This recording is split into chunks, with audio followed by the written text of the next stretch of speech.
Hello everyone, and welcome to the second part of these tutorials about Blender basics. So, this is where we left off, the default Blender scene, but today we're gonna work on a scene I created. The link to download it is in the description. Once it is done, just go to File, Open, browse to where the file is, which is Blender Basics Lesson02 Navigation.blend, and then click Open. Now this is the scene. Because we are only gonna focus on navigation today, the tools we're gonna use are mainly on the top right hand corner.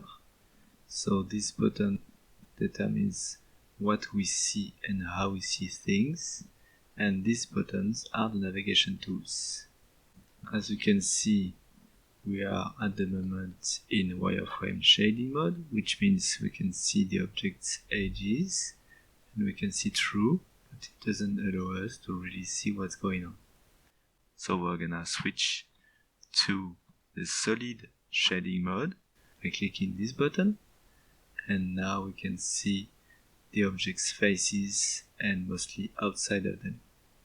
Before we start, just imagine yourself as being a virtual person in this virtual world, meaning that navigation is about you going around the objects. So the first tool we are gonna use is the magnifier or the zoom tool. Just hold left click and then drag either forward or backward, and it will be like your virtual body moving toward an object if I move my mouse forward, or further away from it if I move my mouse backward. So I'm gonna just zoom so that I can see what's going on. Looks like it's a dice. The second tool we're gonna use is the hand tool or the pan tool. Again, just hold left click and then drag your mouse either right, left, up or down, and it will be like you're moving your virtual body left, right, up or down, facing always the same direction. What you will notice is that when you drag right, it's not like your virtual body is moving right, but left. So just keep in mind that this is reverse. The third tool we are gonna use is the rotation tool, which is there. Just notice how there is a light gray circle appearing when your mouse moves over it. So simply anywhere in this circle, hold the left click and then drag so that you will rotate around the object that is at the center of the view. Alright, just like this, try it. Then I will align my view on the face, which have the number 1 on the dice. The next tool we are going to use is the camera toggle. This is a symbol of the camera in the scene, and if you click on it, it will be as if in your virtual world you've got a camera and you're moving toward it to see what the camera sees. So I'm going to click it. Up. Now we are looking through the camera. This is what it sees. If I click again on the toggle camera button, you will revert back to where you were. Okay, the last tool is the orthographic tool. It will toggle between a perspective or orthographic projection. To demonstrate it better, I've laid out a few posts there. So this is the way you see things in real life, meaning that poles in the distance, even though they have the same size, will appear smaller. But if you switch to an orthographic view, these poles will actually look as if they are the same size. This is great if you want to compare objects and not be disturbed by the perspective deformation of the view.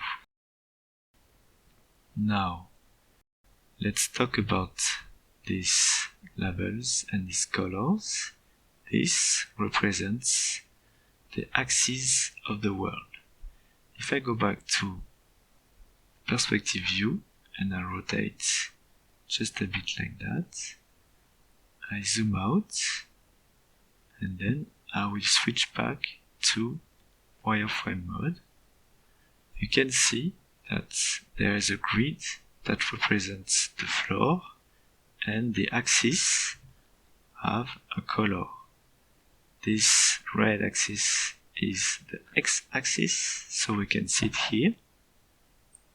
X goes towards the positive position and minus x goes towards the negative position. This is the center of the world. And then in green you've got the y-axis.